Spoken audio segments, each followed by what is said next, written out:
My name is Dr. Diallo. I'm an academic coach for a local elementary school. I'm also a testing expert for Study.com. Are you preparing to take the FTCE Professional Education Test with testing code 083? This problem set covers the subtopic of knowledge of instructional delivery and facilitation through a comprehensive understanding of subject matter. I will walk you through a few sample test questions and go over how to answer the question along with other test taking strategies. Let's take a look at problem number 1. A high school biology teacher wants to enhance student engagement during a unit on ecosystems.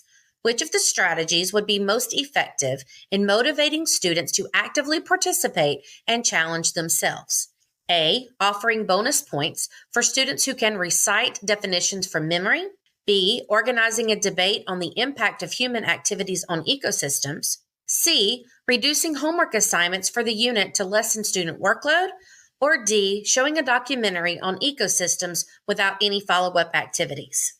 So when we're looking at our answer choices, although all 4 may be logical solutions, only one is the best answer. So we must eliminate the ones that we do not think are true.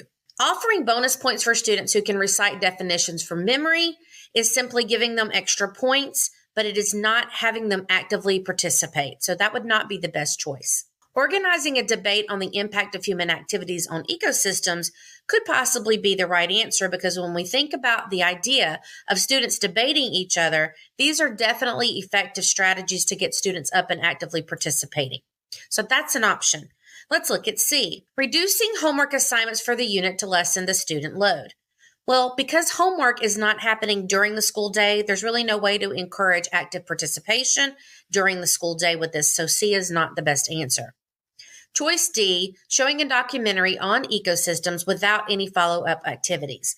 Well, research has shown that showing a video without following up with questions or a discussion is not the best teaching strategy. The best answer would be B, organizing a debate on the impact of human activities on ecosystems. Debates are an interactive and dynamic way to engage students in learning. They require students to research, apply critical thinking, and understanding multiple perspectives on an issue. Debates also challenge students to actively participate and defend their viewpoints, which can increase motivation and interest in the subject matter. This strategy also allows students to see the relevance of ecosystems to the real-world problems, which further enhances their engagement. So B is the best solution. To address students' struggles with quadratic equations, what should a math teacher do first? A, continue to the next unit as planned. B, conduct a workshop on unrelated advanced algebra. C, give a diagnostic test to find misconceptions. Or D, increase homework without concept review. So first of all, when you're thinking about the math teacher and what the math teacher should do regarding quadratic equations, continuing to the next unit as planned would not be an effective choice because you do not know already what they know about quadratic equations. So to go on is not an option. A is not the best choice. B, conduct a workshop on unrelated advanced algebra. Because this doesn't have any connection, it wouldn't make any sense for B to be the correct answer either.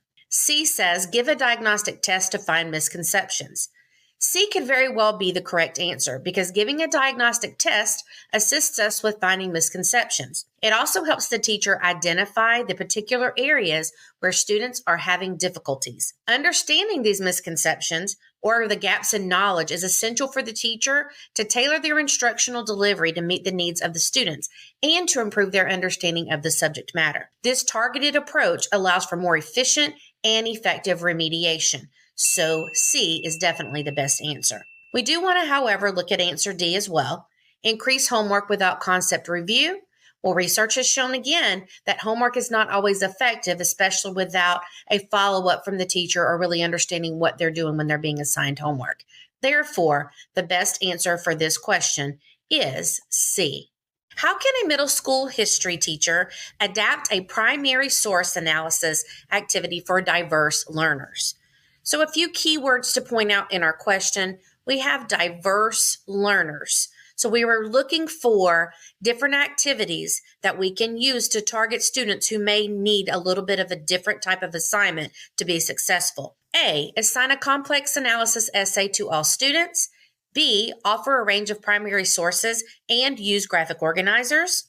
C, have students work independently without help. And D, use only textbook readings to simplify the task. So when we're thinking about A, assigning complex analysis essays to all students, we are not giving any type of diversity for learners who may not be able to show what they've learned in one standard way, especially through a complex analysis. There's definitely going to be students that will need additional support there.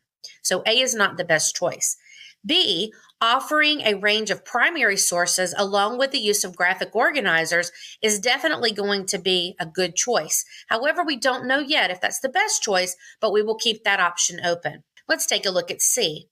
Have students work independently without help. While sometimes we do need our students to work independently, when we're talking about diverse learners that may not be able to learn as easily as others, we may not want to do this without help. So we definitely need the teacher or someone there to scaffold and assist those learners that are having difficulty. So C is not the best choice. D says use only textbook readings to simplify the task. We are not wanting to simplify the task. We are simply wanting to provide resources and assistance to students that have diverse needs. So simplifying the task is not the best option either. Therefore, the best answer for this question is going to be B. Providing a variety of primary sources with varying levels of complexity and offering structured graphic organizers helps to differentiate the learning for all students. Not only that, but then the teachers can accommodate those students that have different reading levels and different learning abilities. The use of structured graphic organizers can also help guide students through the process of analyzing the sources by breaking down those tasks into more manageable parts. This approach supports diverse learning needs while maintaining the academic rigor of this activity. Therefore, B is the best solution. After formative assessments reveal varying levels of multiplication proficiency among third graders, which differentiated practice should the teacher use based on the learning needs? A, continuing with the original lesson plan, expecting all students to catch up. B, ability grouping with tiered multiplication tasks for each group's level. C, assigning extra multiplication homework to the whole class. Or D, concentrating instruction on the most advanced students only. There's definitely several of these answer choices that would not be best practices. Let's take a closer look at them. So if you're going to continue an original lesson plan that should be differentiated, you definitely wouldn't expect all students to catch up on it by continuing on with what you're doing.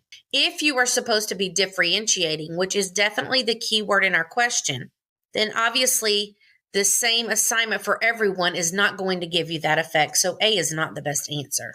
B, ability grouping with tiered multiplication tasks for each group's level. This could definitely be an option. However, let's look at the other two choices. C, assigning extra multiplication homework to the whole class. Research has shown again that we are not able to always just assign homework and expect students to be able to grasp a concept, especially without the teacher or someone else there to guide their understanding. C is not the best answer.